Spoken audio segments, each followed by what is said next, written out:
오늘 오후 경기 북부와 강원 내륙에는 비나 눈이 조금 오겠습니다. 서울과 경기 남부, 강원 동해안에는 늦은 오후부터 빗방울이 떨어지거나 눈이 날리는 곳 있겠습니다. 내일은 전국이 오전부터 차차 맑아지겠고 강원 내륙엔 새벽에 눈이 날리는 곳 있겠습니다. 내일 아침 기온은 서울이 영하 2도 등 전국이 영하 6도에서 영상 6도로 오늘보다 1도에서 7도 정도 높겠습니다. 서울 현재 기온은 5.1도입니다. 4시 경제뉴스 마칩니다. 아나운서 김윤지였습니다. KBS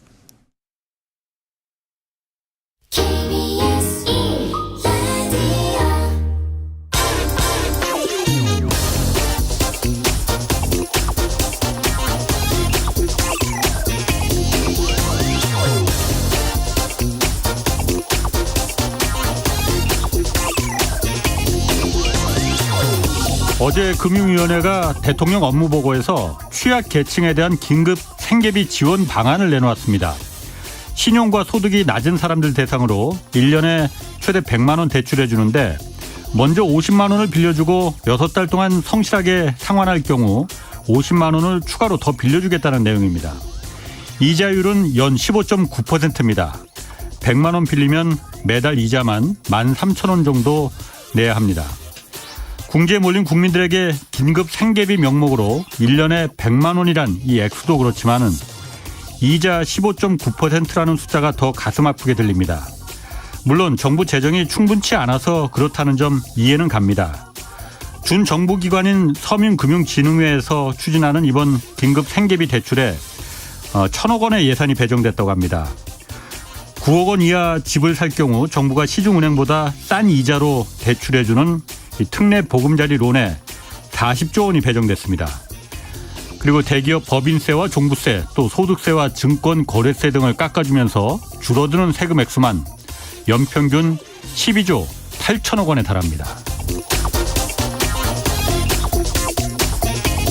네, 경제와 정의를 다잡는 홍반장, 저는 KBS 기자 홍사원입니다. 이번 주 금요일까지 청취자 여러분 위한 책 선물 이벤트 진행합니다. 김영익 서강대 교수가 쓴 새 책 거대한 변화 책을 매일 4분씩 추첨해서 보내드립니다. 경기 침체의 대혼란 속의 안전한 투자 방법 무엇인지를 담은 이 김영익 교수의 새 책 거대한 변화 받고 싶은 분은 짧은 문자 50원, 긴 문자 100원이 드는 샵 9730으로 보내주시기 바랍니다. 자, 홍사원의 경제쇼 출발하겠습니다. 유튜브 오늘도 함께 갑시다.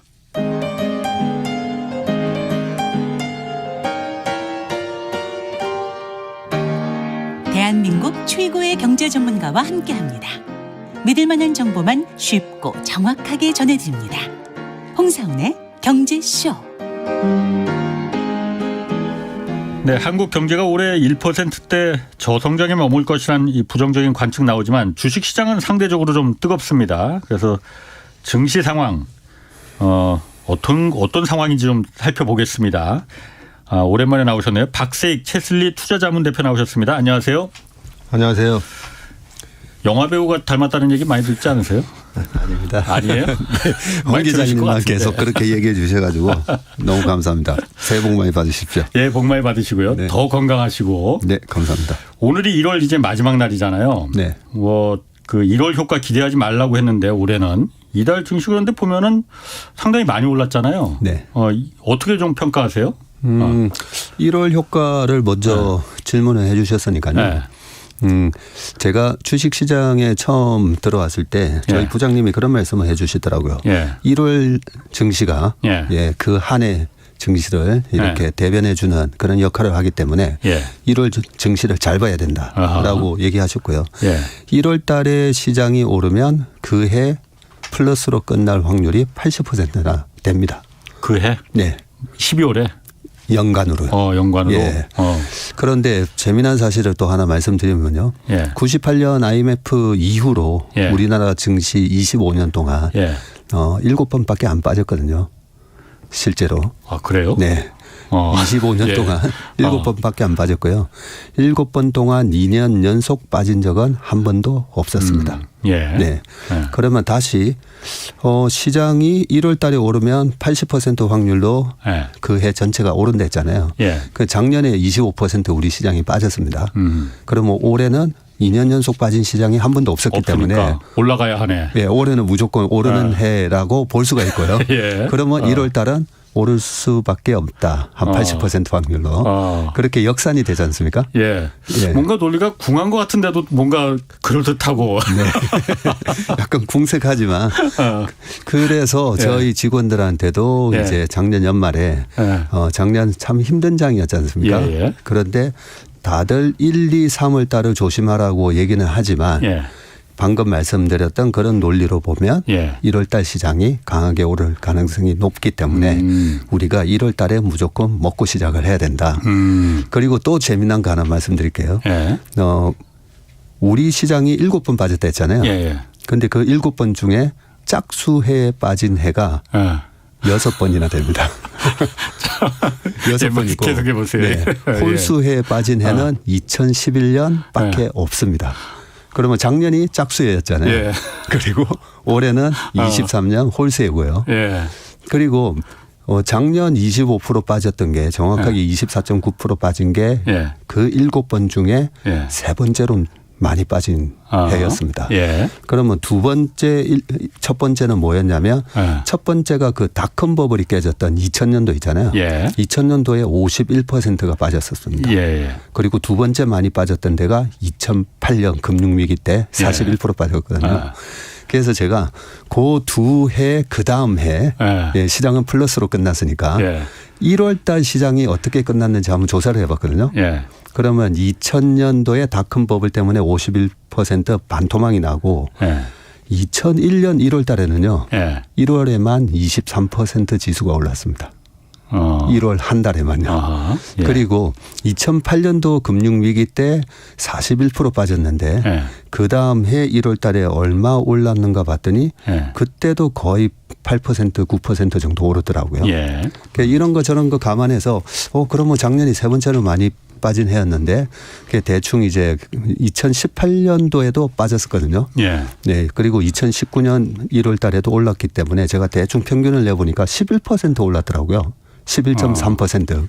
네. 2000년, 2001년 1월하고 2009년 1월하고 2019년 1월하고 그 세 번의 평균을 내보니까 11.3%. 그래서 작년 연말 기준으로 11.3%를 곱해봤더니 2488이 나오더라고요. 2488. 예, 그저께 2488을 찍고 이틀 동안 지금 조정을 받았습니다. 그래서 1월 달에 희한하게도 그렇게 통계적인 확률에 의해서 시장이 이번 달에 1월 달에 올랐습니다. 그런데 제가 최근에 이제 우리 홍 반장님 방송도 계속 이제 애청하고 있는데 1, 2, 3월 달에 안 좋다라고 예측을 하셨던 분들이 장이 올라가니까 그게 좀 당황해 하시지 않습니까? 이 방송 들으시면서 당황해 하실 것도 같아요. 그런데 이제 그런 이제 많이 빠졌기 때문에 뭐 자율적인 반등의 수준으로 그렇게 기술적으로 올라가는 겁니다. 2001년도에 참고적으로 우리 시장이 37% 오르긴 했거든요. 그런데 1월 달에 그렇게 이제 빠졌고 반대로 그러면 1월 달에 많이 빠진 해 같은 경우에 작년 1월 달에요. 작년 1월 달에 우리 시장이 10%는 빠졌었습니다. 작년 1월에? 그리고 전체 작년에 우리 시장이 뭐 박살났지 않습니까? 그죠? 그래서 1월 달 장이 참 중요한 시그널 이펙트가 있다. 시그널 효과가 있다. 이렇게 이제 우리가 한번 시장을 한번 믿어보면서 이제 풀어보자고요. 뭐 아까 그 홀수 짝수 그거는 그 어떤 논리적인 근거가 있는 건 아니죠? 아닙니다. 있습니다. 있어요? 홀수 짝수 해가? 그걸 갖다가 어느 뭐 난 그거 그냥 웃자고 한번 해본 얘기인 줄 알았는데. 그게 희한하게 그런 경향이 있어서 왜 이렇게 짝수해에 빠지고 홀수해에 오를까. 그 부분은 이제 제 나름대로 많은 생각을 해봤는데요. 어느 책에도 왜 그런지에 대한 이유를 정확하게 명확하게 얘기한 거는 없지만 제 추론으로는 짝수해에 미국의 대통령 선거나 미국의 중간 선거가 있습니다. 그러니까 그렇게 논리가 또 성립되네요. 네. 예. 작년 연말에도 11월 달에 미국 중간선거 결과와 예. 전후에 그렇지. 대해서 예. 우리 강wan국 작가도 나와서 얘기를 해주고 예. 많은 얘기가 있었지 않습니까? 예. 중간선거만 끝나고 나면 희한하게 6개월 주식의 성과가 좋더라 이었고요. 중간선거 전까지는 예. 또 실적이 주식 성과가 안 좋더라. 예. 네, 그런 부분을 감안을 해보면 우리 시장이 미국의 선거에 약간 직간접적으로 영향을 받는구나. 네, 당연히 받을 수 있습니다. 예. 그렇죠. 예. 네, 그렇게 이제 정리를 하고요. 예. 그리고 그러면 1월 달에 이 반등이 소위 말해서 기술적으로 그냥 많이 빠졌으니까 반등이 들어가는 그걸 우리 업계에서는 모도리 반등이라고. 모도리? 예. 왜 모도리? 가짜 반등이다라고 해서 모도리 반등이라는 예. 표현도 예. 쓰고요. 예. 그래서 이게 모도리 반등인지 아니면 추세 전환인지 예. 우리가 이걸 중요한 거 아니겠습니까? 그죠? 그렇죠. 자, 그러면 중국 시장이 지금 항생테크 지수 이런 것들이 3개월 만에 뭐 50%나 올랐습니다. 예, 항생 지수도 15,000원이 깨졌다가 지금 22,000까지 왔어요. 예. 네, 주식 시장은 이렇게 강하게 올라가는데 누가 산다 봤더니 외국인이 샀지 않습니까? 그죠? 그러면 그 어마어마한 자금의 외국인들은 아무 생각 없이 주식을 사는 사람들인가 생각해 보면 걔네들이 엄청난 데이터 분석을 통해서 샀을 거란 말이죠. 예. 그렇죠? 우리나라에서 지금 오늘 장 딱 끝나는 제가 이제 장 끝나는 거 보고 왔었는데 외국인이 6조 5천억을 샀습니다. 우리나라도 외국인들 엄청 들어왔습니다. 예. 그리고 중국 시장에도 1월 달에 지금 끝나지는 않았지만 어제까지 우리나라 돈으로 24조나 샀더라고요. 예. 예. 큰 자금이 지금 들어오고 있습니다. 예. 그러면 왜 이렇게 많은 자금들이 들어올까? 그냥 단타치기 하려고 들어온 건 아닐 겁니다. 네. 예. 자, 그러면 이제 그 왜 그럴까라고 첫 번째 이제 생각해 보면 홍콩에 있는 어떤 매니저가 삼성전자를 왜 사느냐라는 질문에 예. 반도체 업황 회복이 안 돼도 환율만 떨어지도 먹는다는 거죠. 네. 불과 3개월 전 10월 초에 1,440원을 기록했지 않습니까? 예. 근데 그때 삼성전자를 샀던 외국인은 많이 먹었습니다. 환율 때문에. 네. 때문에. 환율에서도 먹고 우리나라 삼성전자가 51,800원을 찍고 돌아섰거든요. 65,000원 찍고 지금 이틀 빠졌는데 양방으로 먹었습니다. 예. 그리고 우리나라의 외국인 관광객 중에서 미국 관광객이 많이 들어오고 있습니다. 작년에 한 100만 명 들어왔는데요. 예. 미국 관광객은 왜 들어왔을까라고 보면 홍 기자님도 이 근처에서 식사 많이 하시잖아요. 예. 네. 제가 여기서 8,000원짜리 그 부추 된장찌개를 먹을 때마다 야, 외국인한테는 이게 6달러도 안 하는구나. 네, 미국 사람들한테는 그리고 노텍스, 노팁이지 않습니까? 그렇죠. 그렇게 보면 미국 사람들은 지금 이 바겐 헌팅이라든지 여행 다니기가 너무 좋습니다. 한마디로 소비하기가 너무 좋다는 거죠. 빅달러 국가에 가서. 방금 이제 음식으로도 표현드렸지만 주식을 살 때 개념으로도 보면요. 지금 우리나라 코스피가 3,300을 찍고 이제 2,130을 갔다가 지금 2,450 이러고 있지만 그걸 달러로 살짝 바꿔보잖아요. 달러로 바꿔보면 훨씬 더 많이 빠져 있습니다. 네. 재작년 1월 달에 삼성전자가 96,800원을 찍을 때 그때 당시에 환율은 1,100원이었습니다. 재작년에. 네, 1월 달에. 그런데 지금 2년이 지난 시점에 환율이 많이 내려오긴 했지만 여전히 이제 1,230원이고요. 그렇죠. 외국인 입장에서는 10달러로 11,000원어치를 살 수 있는 게 아니라 지금은 12,300원어치를 살 수 있으니까 네, 되게 지금 환율이 좋은 거죠. 그래서 그 달러 인덱스라고 있지 않습니까?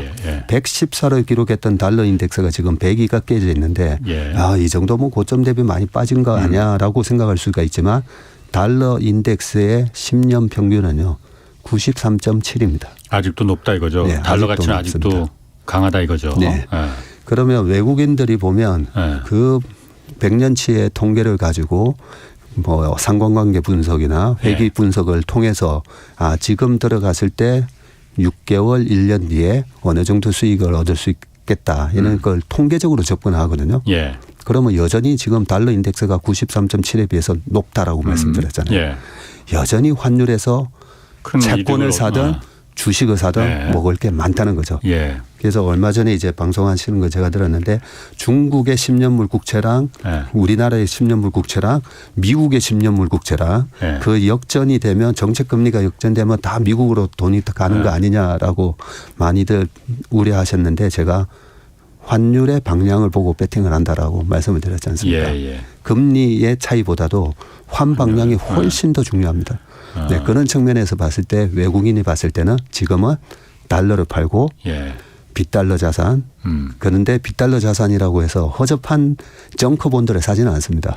네, 우리나라나 중국의 우량 기업이나 우량 자산을 지금 사모고 있다고 보시면 될 것 같습니다. 그러면 그 달러 인덱스가 지금 아까 말씀하신 대로 10년 평균 93 정도였는데 지금은 100 조금 넘잖아요, 아직도. 그러면 아직도 외국인들이 봤을 때는 달러가 이 정도면 아직까지는 강달러라 그 뭐 몇 달 전에 비하면 약해지긴 했지만은 강달러다 그러면은 외국인 자금이 지금 들어온 게 중국은 엄청나게 들어왔거든요. 그런데 중국에 들어온 자금은 의도가 있는 그 외국인 자금이라고 보는 시각도 좀 있긴 있어요. 뭐 중국은 그렇다 치고 한국에 들어온 외국인 자금들이 쉽게 빠져나가지 않습니까? 그러면은?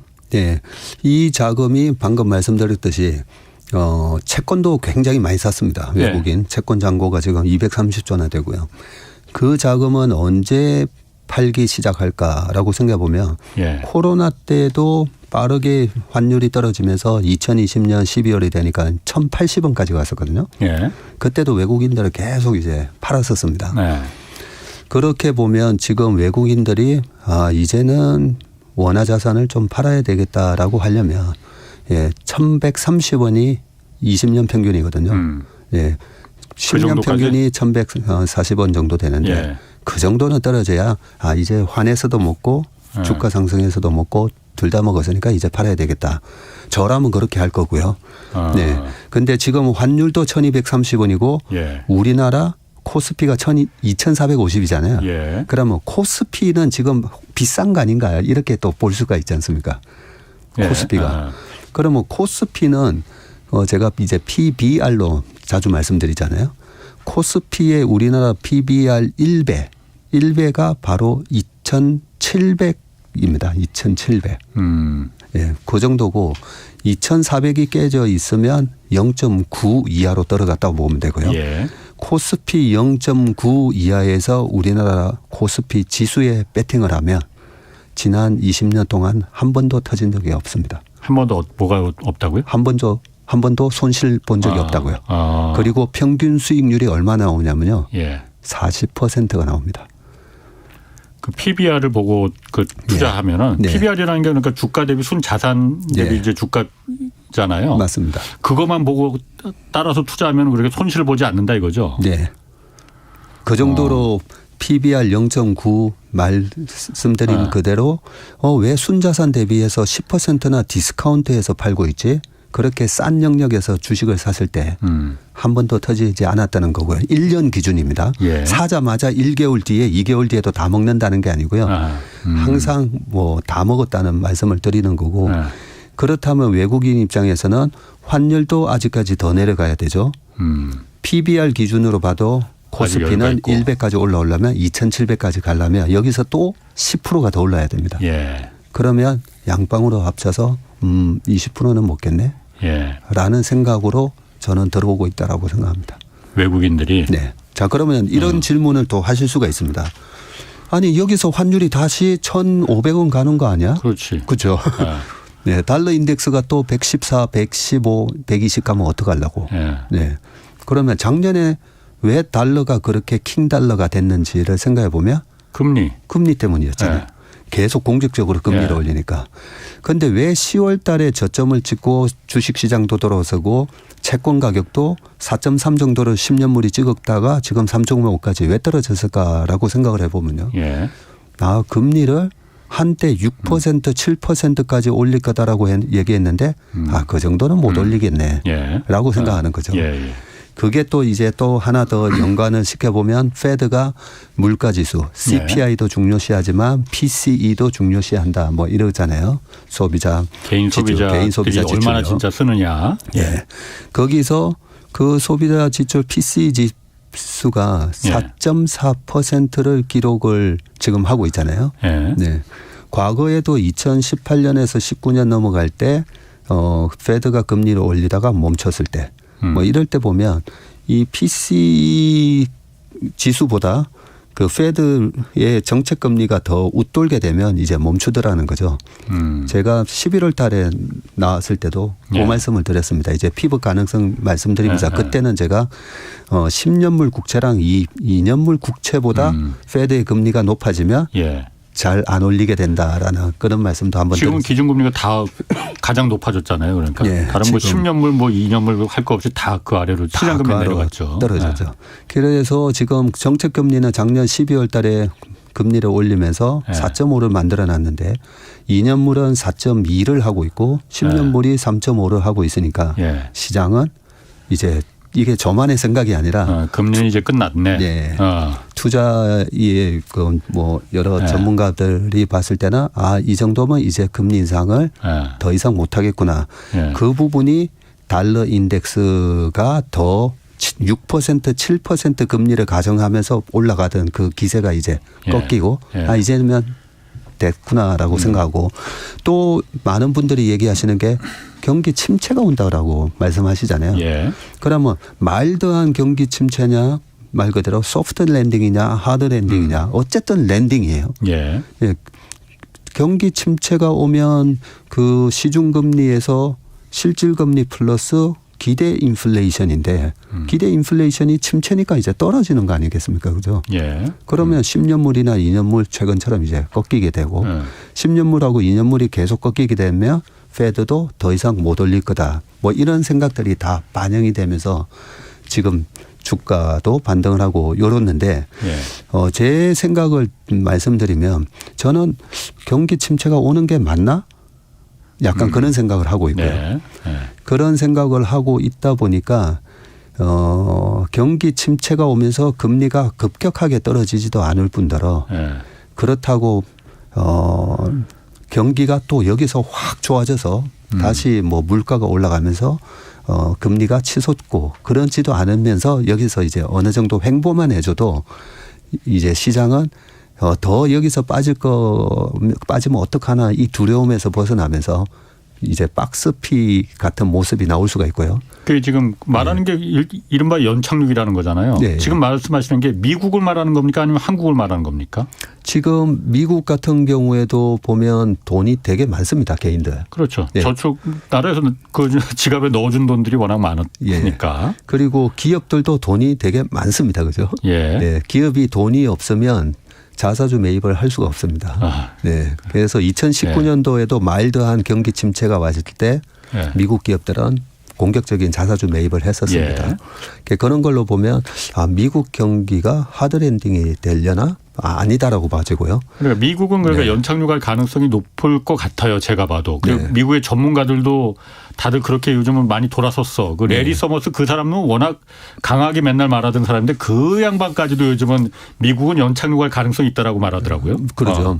그리고 우리는 미국 영향, 중국 영향 이렇게 받지 않습니까? 자, 그러면 왜 우리 시장이 작년에 그렇게 많이 빠졌을까 생각해 보면 중국의 그 조금 말도 안 되는 그런 방역 조치가 있었던 거죠. 11월 달 공산당 대회를 앞두고. 그런데 지금 풀고 있잖아요. 중국 시장이 왜 올라가는지 모르겠다고 얘기하시는 분들이 많은데 실제로 지금 중국의 소비 데이터를 보면요. 교통부에서 발표한 춘절 연휴 기간 여객 수송량이 20억 명이 나왔는데 한 21억 명이 나왔는데요. 이게 YOY로 99.5% 증가입니다. 연 대비? 작년 춘절 대비해서.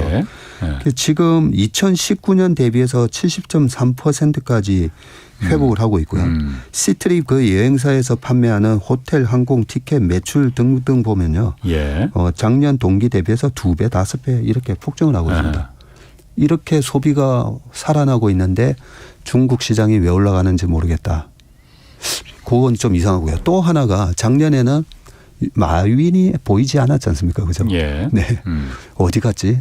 네. 그런 분위기였는데 최근에는 알리바바의 마윈이 공식 석상에도 나오고 있습니다. 예. 그래서 중국의 테크 기업들이 저러다가 중국 정부로부터 거의 뭐 고사당하는 거 아닌가 뭐 이런 두려움을 줬다면 이제 다시 기업가들이 활동을 하기 시작한다는 거죠. 중국 정부가 그걸 용인해 줬으니까. 용인해 주고 빅테크들을 있으니까. 지금은 역시 빅 경제 살리려면 중국 경제가 지금 위기인데 네. 빅테크밖에 없다라고 판단을 했다고 해요. 네. 그래서 중국 정부는 그러면 시진핑은 왜 갑자기 변심을 했을까? 예. 네. 일단 3연임을 해야 되는데 코로나 방역이라는 걸 명분으로 일단 인민들을 철저하게 이제 통제도 했고 예.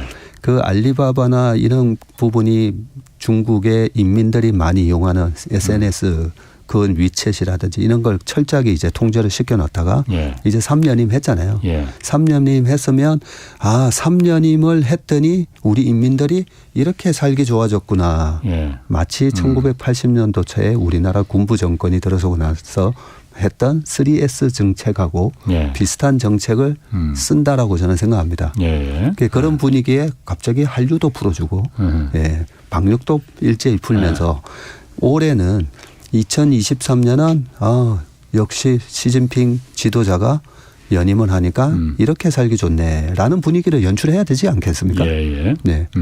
그런 것들이 합쳐져서 보복 소비가 나오고 있고요. 중국에서 성장, 소비 아니 이게 나올 수 있나라고 얘기하시는데 2020년 코로나 때부터 20년, 21년, 22년 3년 동안 유럽하고 미국은 벌써 리오프닝 해가지고 엔데믹으로 가면서 메이저리그 야구도 보러 가고 프리미어도 보고 월드컵도 보고 다 했잖아요. 마스크 벗고. 그런데 중국 인민들은 1년은 그걸 못한 겁니다. 예. 그 보복 소비가 이제 폭발적으로 나오는데 중국 증시가 왜 올라가는지 모르겠다라는 거는 그거는 저는 당연한 거라 이거죠. 네. 중국 중심 그래서 이제 가능성이 있다. 그런데 네. 그 사실 중국이 리오프닝하면서 소비가 이제 살아나고 지금 IMF도 그렇고 중국의 성장률은 기관마다 다 올려잡고 있어요. 네. 우리나라는 내려가고 있지만은 네. 올려잡고 있는 거는 중국이 이제 다시 돌아가기 시작했다. 요즘 미세먼지도 다시 많아지기 시작했습니다. 우리나라. 네. 그건 중국의 공장이 돌아가고 있다는 거잖아요. 지금 그 금리 인상의 사이클이 이제 막바지에 이르렀구나. 미국도 이제 뭐 한 번 정도 조금 찔끔 올리고 이제 끝낼 거다. 내리지 않겠지만은 더 이상 올리지는 않을 거다. 한국도 우리나라도 지금 그래서 이제 뭐 금리 이제 더 이상 이제 피크에 올라왔다라는 뭐 그런 분위기잖아요, 다. 네. 근데 중국이란 변수가 예를 들어서 다시 돌아가기 시작하면은 여태까지는 중국이 꽉꽉 막혀 있었잖아요. 봉쇄했잖아요. 네. 그래서 중국이란 변수가 없었는데 중국이 다시 돌아가는 그 변수가 생기면은 중국이 당연히 가장 많은 에너지 석유 수입국입니다. 네. 소비국입니다. 석유 소비 옛날처럼 많이 늘어날 것이고 에너지. 네. 구리값, 원자재값, 공장이 돌아가면 구리값 무슨 뭐 텅스텐이니 뭐 철강이니 이런 거 중국이 다 또 빨아들일 거예요. 네. 그럼 거기서 나오는 상품들이 물건들이 전 세계로 또 쏟아질 거 아닙니까? 네. 그러면 인플레를 물가 상승률을 다시 자극하는 지금 이렇게 미국도 그렇고 한국도 그렇고 야 이제 좀 고난의 행군은 끝났어. 이제 좀 우리 좀 쓰면서 살자. 네. 이 분위기를 막 하려고 하고 정부도 이제 그런 쪽으로 통화를 이제 방향을 돌리려고 하는데 중국이 예를 들어서 다시 지금 석유값이 지금 $80 아래로 내려갔지만은 중국이 네. 다시 석유를 빨아들이기 시작하면은 네. 원유값 다시 올라갈 가능성 없겠습니까? 원자재값, 구리값, 철강값 지금처럼 낮은 가격 계속 유지할 수 있겠느냐? 물가 상승 이제 끝났다고 봐도 되겠느냐? 네. 어떻습니까? 제가 너무 공격적으로 질문을 했나? 네. 며칠 전에 혼나시더니 이제 보셨네. 저를 이제 혼내시려고. 아니 안유아 교수한테 이렇게 좀 해야 되는데 너무 기세에 눌리셨더라고요. 네. 예. 그 중국이 소비가 본격적으로 시작되면 예. 물가를 자극한다. 예. 네. 그러면서 또 제롬 파월의 머리를 아프게 할 수 있다. 예. 네. 요 얘기가 이제 최근에 많이 나오고 있는데요. 예. 중국이 한창이었었던 2008년 인프라 투자를 엄청나게 했을 때요. 예. 그때 이제 8월 8일 베이징 올림픽 앞두고 그러면서 유가가 2008년 상반기에 147불까지 올라갔었거든요. 예. 그 이후에도 중국의 엄청난 이제 경제 활동이 이루어졌음에도 불구하고 2014년 하반기부터 유가가 100불에서 한 40불까지 빠지고요. 2016년 초에는 26불까지 이제 유가가 빠집니다. 그때는 그러면 중국 사람들은 활동을 안 했느냐. 열심히 중국의 경제는 계속 성장하고 있었습니다. 그리고 2014년 이후에 어떤 일이 발생을 했냐라고 보면 셰일 혁명이 있었던 거죠. 네, 그렇죠. 그러면서 이제는 사우디가 전 세계 산유량 1등 국가가 아니라 미국이 1등이 됩니다. 엄청난 공급을 지금 하고 있는 겁니다. 그래서 중국의 소비가 시작됐다고 해서 유가를 너무 자극해서 유가가 100불, 110불 갈 거다라고는 너무 걱정을 안 하셔도 될 것 같고요. 그리고 지금 중국에서 팔리고 있는 차 100대 중에 25대는 전기차가 팔리고 있습니다. 네. 그런 부분도 이제 많은 변화가 있었기 때문에 그 부분은 걱정 안 하셔도 되고 작년만 하더라도 우리가 저는 이제 이 심리라든지 여러 가지 경제 상황에서 이 주식 시장을 억누르는 요인이 고물가 고환율 고금리였다면 지금은 약간 경제 데이터가 발표될 때 최근에 구리 가격 꾸물꾸물 올라가고 있거든요. 올라가고 있지 않습니까? 저는 그 부분을 굉장히 긍정적으로 보는 게 구리를 우리가 닥터 카퍼라고 하잖아요. 경기 침체가 혹독하게 올 거다 하는데 갑자기 카퍼 이 구리 가격은 계속 올라가고 있어요. 그걸 보면 침체가 아닐 것 같다라는 게 보이고 있죠. 그런데 그 구리의 그 소비의 상당 부분을 거의 절반을 중국이 다 하고 있지 않습니까? 맞습니다. 네. 그래서 중국만 침체가 아닌 거 아닌가? 네. 그런데 이제 중국이 세계 공장 역할을 하다 보니까 중국이 살아난다는 말은 세계 소비가 살아난다라고도 볼 수가 있는 거고요. 그렇지. 네. 그래서 최근에 제가 2달 동안에 이 경제 데이터 발표되는 거 보면요. 이제 본격적으로 경기 침체가 하드랜딩으로 오면 어떡하나라고 걱정을 하다가 경제 지표가 요즘 좋게 나오잖아요. 그러면 주식시장이 그걸 이제는 호재로 반영을 합니다. 근데 2달 전까지만 하더라도 good is bad라고 얘기했지 않습니까? bad is good이고 경제 데이터가 나쁘게 나와야 주식시장이 올라가고 좋게 나오면 야, 저거 물가도 자극하는 거 아니야 하면서 빠지고 했는데 최근에는 반대로 나오고 있습니다. good is good이에요. 그런 식으로 올 상반기 너무 하드랜딩으로 가면 어떡하나라는 이런 부분에 대해서 경제가 아니에요. 우리 괜찮아요라는 데이터가 나올 때마다 지금은 주식시장에 괜찮겠구나 하면서 어느 정도 다시 정상화되는 그런 모습을 보이고 있고요. 그 S&P 500이 그 10년 평균이 보면 거의 17.8배 정도 되거든요. PER이. 지금 딱 18배 정도 왔습니다. 그런데 여기서 이제 주가가 더 올라가려면 금리가 이제 좀 더 떨어지든지 아니면 기업의 이익이 더 올라가든지 해야 되는데 지금 1Q, 2Q까지는 그 어닝이 떨어진다라고 얘기를 하지 않습니까? 그죠? 2분기까지는. 떨어진다라고 다들 그렇게 예상을 하고 있습니다. 하고 있는데 그래서 지금 S&P 500의 4,000에서 4,100이 딱 저는 이제 중간 값으로 왔다라는 느낌을 받고요. 여기서 금리가 떨어진다든지 아니면 어닝 서프라이즈가 날 때마다 이제 올라갈 겁니다. 그런 식으로 예상하고요. 많은 비관론자들이 예상하는 이제부터 본격적으로 기업의 이익이 박살날 거야 라는 대로 되면 이가 빠지면서 PER이 또 높아지면서 주가가 떨어질 겁니다. 그런데 그렇게 소비가 위축이 되고 미국의 경제의 70%는 소비니까요. 그렇게 소비가 위축이 될까? 소비를 위축시키려면요. 실업률이 급등을 해야 됩니다. 소비가 빠지려면 실업률이 높아야 된다. 미국은 지금 실업률은 탄탄하죠. 너무 탄탄하죠. 3.5%를 하고 있기 때문에 이 실업률이 뭐 4%, 4.4 정도까지는 연준에서도 그 정도까지는 올라갈 수 있을 거야라고 하고 있잖아요. 그 정도 뭐 4.5 정도만 하더라도 괜찮거든요.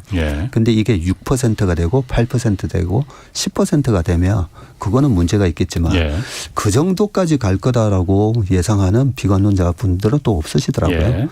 그래서 이가 확 무너진다든지 아니면 금리가 다시 또 치솟는다든지 뭐 그런 건 없을 것 같고요. 아무튼 지금 우리는 이제 대중 경제 의존도가 높지 않습니까? 예. 한때 28까지 갔었는데 예. 지금 그래도 25, 24 정도 하고 있는데 중국이 저렇게 살아나는 부분은 예. 우리 경제에도 예. 1.7% GDP 성장을 예상을 하고 있지만 올해 연말 기준으로는 중국의 요우커들이 본격적으로 이제 한국에 들어오기 시작하면 예. 그 수치도 약간 상향 조정돼서 끝나지 않을까 그런 생각도 해봅니다. 지금 한국의 성장률 1.7%도 그러니까 지금 그렇게 좀 낮춰 잡고 있지만은 중국이 본격적으로 좀 돌아가고 리오프닝이 완전히 오프닝이 되면은 좀 더 올라갈 것이다. 네. 그런데 옛날하고는 좀 상황이 달라진 게 중국과 한국과의 관계가 네. 옛날엔 사실 중국과 한국의 그 산업 구조는 상호 보완적인 관계였잖아요. 네.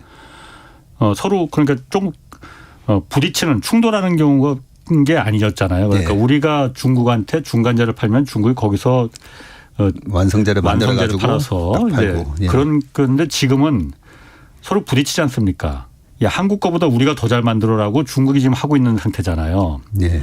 우리가 유일하게 뭐 거의 반도체 정도만 우리가 그 우위에 있지. 사실 중간재 배터리도 마찬가지고 뭐 네. 지금 중국에 갖다 팔 게 마땅치가 않다. 네. 라고 하는 거잖아요. 그래서 오히려 중국이 본격적으로 그 경기가 살아나고 공장들이 돌아나가기 시작하면은 네. 그게 한국한테 그렇게 호재겠느냐. 물론 관광객은 들어오겠지만은 관광객이 어떤 우리의 성장이나 이런 걸 좌우할 만한 거는 그렇게 많지 않을 테고 네. 결국은 산업인데 오히려 옛날하고는 다르게 지금은 그게 더 불리한 거 아니냐. 네. 그거 너무 중요한 말씀을 해 주셨고요. 예. 저희들이 맨날 하는 일이 그겁니다. 네. 중국이 저렇게 리오프닝 되거나 예. 아니면 중국이 또 강력한 방역 조치를 취했을 때 예. 분명히 거기에는 수혜를 보는 기업이고 피해를 보는 기업이 있지 않습니까? 그래서 우리가 주식시장에서 이제 1등부터 쭉 내려다 보면 그러면 삼성전자의 메모리는 아직까지 중국이 못하니까 예. 네, 중국하고 안 부딪힌다 보고요. 예. 중국이 작년에 핸드폰이 생산이 3억 대 정도로 많이 떨어졌었습니다. 예. 그런 부분들이 이제 회복이 되면 어디서 수입해 오겠습니까? 뭐 한국밖에 없죠. 사실. 네, 그런 부분을 보면 부딪히지는 않는데 2등, 3등 말씀하셨듯이 중국의 스마트폰도 요즘 갤럭시 스마트폰 안 써요. 안 씁니다. 예. 중국에서 삼성전자의 아이폰 아니면 화웨이 폰이지. 맞습니다. 예. 시장 점유율이 0.8%가 된 거는 벌써 몇 년 된 예. 얘기고요. 어제 발표된 12월이었나요? 1월 달에도 예. 그 아이폰의 점유율이 중국에서 20%. 예. 1등은 오포. 네. 그리고 삼성은 여전히 0.8%입니다. 예. 그래서 뭐 핸드폰에서 중국에서 갤럭시가 잘 팔릴 거다. 그런 걸 기대하는 거는 전혀 아닙니다. 네. 그리고 배터리는 여전히 이제 중국이 하는 게 있고 CATL이 뭐 예, CATL하고 BID하고 예. 그리고 그 많은 유럽의 미국에서는 일단 우리나라에 LG엔솔부터 시작해 가지고 계속 수주를 엄청나게 하고 있습니다. 예. 그런 부분도 부딪히지는 않고 있고요. 현대 기아차가 미국이나 유럽에서도 전기차를 상당히 잘 하고 있지 않습니까? 예. 예. 마치 2010년, 11년도에 애플의 아이폰이 스마트폰을 거의 장악을 했을 때 패스트 팔로잉 전략을 빨리 쫓아가는 전략으로 삼성이 1등이 된 것처럼 지금 현대 기아차가 상당히 선전을 하고 있습니다. 뭐 이런 저런 거 보면 분명히 부딪히면서 케미칼 같은 경우를 제가 이제는 조금 안 좋게 보는 게 뭐 중국이 어마어마하죠. 캐파를 가지고 있고 그렇게 부딪히는 업종은 뭐 물론 조심을 해야 되겠지만 우리나라 뭐 화장품부터 시작해 가지고 우리나라의 뭐 항공기, 여행사 뭐 등등 해가지고 중국이 리오프닝 등이 되는 거에 따른 수혜가 우리나라 경제에 전체적으로 봐도 뭐 플러스 요인이지 않겠습니까? 예. 참고로 2016년도에 요크가 800만 명 들어오다가요. 사드 보복 때문에 400만 명 미만으로 떨어졌다가 2019년도에 이제 600만 명을 기록하다가 작년에 23만 명 정도인가 네, 말도 안 되는 수치로 이제 떨어졌습니다. 그런데 만약에 중국에 우리가 요즘 최근에 뭐 일본 엄청 가지 않습니까? 반일 감정 없어졌습니까? 안 없어졌잖아요. 예. 안 없어졌는데도 환율이 좋으니까 그렇지. 막 갑니다. 예. 2019년 화이트 리스트 이후로 거의 한 4년 못 가다 보니까 마구마구 쏟아져 나갑니다. 뭐 누구는 일본 돈가스 값이 한국보다 더 싸다고 그러더라고요. 네. 예. 그래서 이 환율이 주는 소비의 영향력이 어마어마합니다. 예. 지금 중국 위안화가 2005년도에는 100위안이 10,000원이었다면 예. 지금은 거의 19,000원 정도 하고 있거든요. 중국 위안화가 우리보다 훨씬 강세입니다. 예. 그랬을 때 중국을 지금 리오프닝을 시켜줬을 때 예. 중국의 관광객들이 어디로 쏟아져 갈까. 예, 우리 이제 중국에서 입국하는 거에 대한 방역 조치가 어제만 하더라도 240명 중에 1명 감염자로 나왔다고 그러더라고요. 중국에서 입국하는 예. 분에. 그러면 지금 중국하고 한국하고 비자 문제 해결됐나요? 아직 안 됐습니다. 막혀 있잖아요. 예, 막혀 있습니다. 예. 일본은 풀었고요. 예. 그래서 우리나라도 이제 곧 풀 것 같은데 그랬을 때 어마어마한 중국 관광객이 이제 다시 밀려들 것 같고요. 그런 부분들은 분명히 예. 우리에게는 경제에 플러스로 작용한다고 보고 중국의 리오프닝이 한국엔 그렇게 불리한 것만은 아니다. 네. 자, 아까 저 외국인 매수가 어쨌든 우리 증세에 많이 지금 쏟아져 들어온다고 했잖아요. 중국엔 네. 더 쏟아져 들어오고. 그럼 이럴 때 아까 말씀하시기를 이제 홀수에는 많이 안 빠진다. 그리고 2년 연속 안 빠진다. 약간 좀 명리학적인 그런 논리도 좀 되셨는데 올해 전반적으로 봤을 때 이제 안 빠질 가능성이 더 크다. 통계적으로 보면은 네. 그런 상황이면은 외국인들도 어쨌든 1월에 이렇게 많이 들어오고 그랬으면은 네. 이럴 때 우리 내국인들 같은 경우에는 같이 물 들어오는데 같이 노를 젓는 게 정답입니까? 노져야죠. 아, 져야 돼요? 예. 물 들어올 때 노졌고 예. 바람 불 때 날려라고. 예. 그것만큼 정말 중요한 격언은 없어 보이는데요. 예. 그런데 우리가 왜 주식으로 돈을 못 버냐면 예. 곡지에서 비쌀 때 사고 예. 정작 싸졌을 때는 여기서 사지를 않고 예. 오히려 밑에서 팝니다. 더 떨어질까 봐. 예. 그래서 제가 자꾸만 이래 나와서 예. 말씀을 계속 드리는 부분인데 6개월 동안 예. 우리가 차트를 보면요. 예. 5일 이동 평균, 20일 이동 평균, 60일 이동 평균 이런 게 있지 않습니까? 예. 선이 막 그어져 있습니다. 선이 그어져 있는데 제가 삼성전자 이제 차트를 한번 쓱 봤었거든요. 네, 나오기 전에 삼성전자 이제 차트를 한번 쓱 보니까 20일 이동 평균선이면 딱 한 달, 최근 한 달 동안 거래된 평균 가격이거든요. 65,500원이고요. 60일 평균이면 최근 석 달입니다. 석 달 동안 평균이 62,278원이고요. 120일이면 6개월이잖아요. 6개월 동안 평균 가격이 58,800원입니다. 그리고 200일이면 1년이거든요. 작년 1월부터 1년 동안 매일 삼성전자 주식을 샀다고 하면 66,600원입니다. 그래서 재작년 21년 막 증시가 핫했을 때 삼성전자 사신 분들은 다 물렸어요. 네, 8만 원 이상에서 사셨으니까. 그런데 올해 삼성전자 주식을 꾸준히 사모으신 분들은 다 이익이 나고 있습니다. 그런데 제가 드리고 싶은 말씀은 먹을 때 좀 크게 먹고 파셔야 된다는 거죠. 여기서 조금 먹었다가 이제 본전됐네. 본전돼서 물타기 해가지고 본전됐다고 이제 팔아버리시면 삼성전자가 삼성전자의 그럼 평균 가격을 한번 말씀드리면 PBR로 삼성전자는 1.1배에서 2.1배 사이에서 왔다 갔다 하거든요. 지금 이 1.3배가 살짝 안 됩니다. 오늘 또 빠져가지고. 삼성전자 같은 경우에. 그러면 1.6배 정도까지만 갔더라도 지금보다 주가가 거의 40% 정도 더 올라가야 됩니다. 그런 식으로 따져보면 삼성전자는 그래도 한 75,000원까지 들고 계시다가 좀 시원하게 먹고 파시는 게 좋지 않을까 그런 말씀을 드리고요. 이번에 제가 오늘 또 나와서 드리려고 했던 말씀이 명리학적으로 명리학적이 아니고요. 그냥 통계적으로 말씀드립니다. 통계적으로 12월 달 중에 주가가 제일 좋은 달이 우리나라는요. 코스피는 11월 달입니다.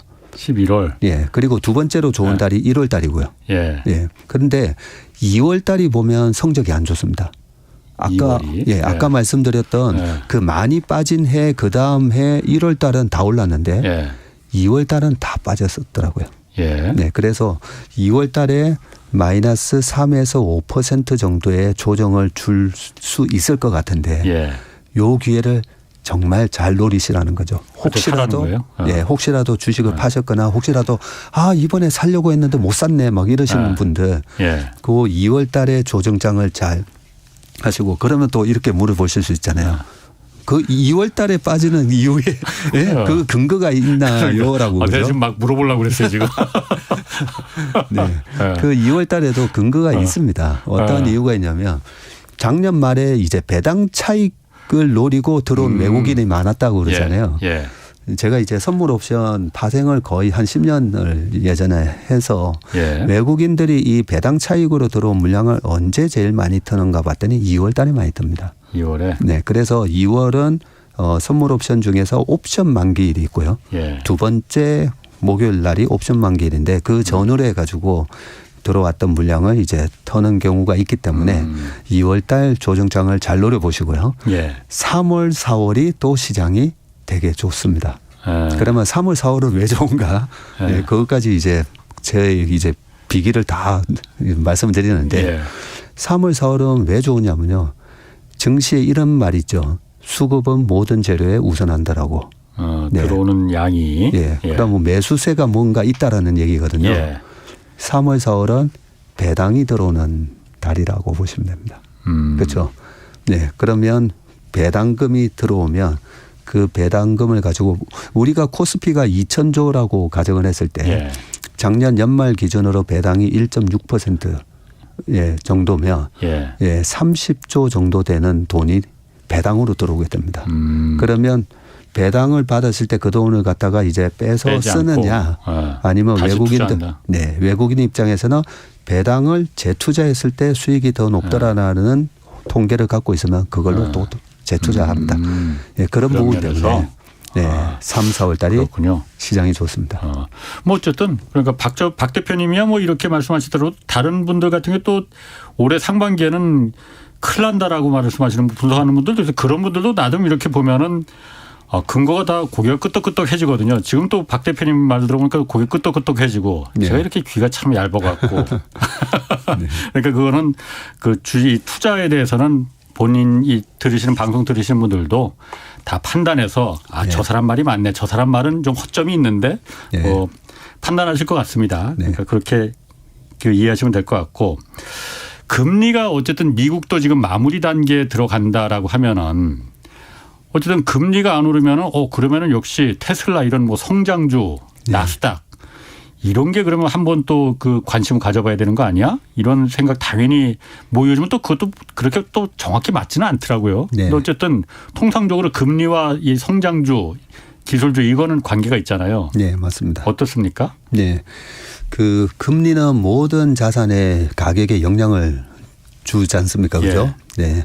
그 100억짜리 건물이 있는데 거기서 2억이 들어오면 2% 수익이 나오는데 금리가 1% 할 때라 금리가 5% 하게 되면 100억짜리 건물을 팔아서 예금을 해야 되는 것처럼 금리는 모든 투자 자산에 영향을 줍니다. 네. 그러면 이제 금리가 어느 정도 이제 상승하는 게 멈추고 3.5 정도가 딱 되니까 모든 기술주들이 거의 지금 반등이 쑥 들어왔습니다. 그런데 우리가 아까 이제 어떤 분들은 나쁘게 얘기하는 분들 얘기 들어보면 또 그게 맞는 것 같고라고 하셨잖아요. 그래서 헷갈립니다. 그리고 경기 전망이 잘 안 맞습니다 또. 그래서 우리가 어떤 걸 중심으로 잡아야 되냐면 내가 투자하는 자산이 지금 금리 수준에서 싼지 비싼지 소위 말하는 그 밸류에이션을 하는 게 중요합니다. 자기 기준에 맞춰서? 아니요. 객관적인 기준에 맞춰서. 네. 그러면 이제 테슬라 말씀하셨으니까 테슬라를 말씀드리면 테슬라가 PER이 200배 하다가 그런데 200% 이익 성장이 나왔어요. 그러면 PER 200배 해도 됩니다. 네.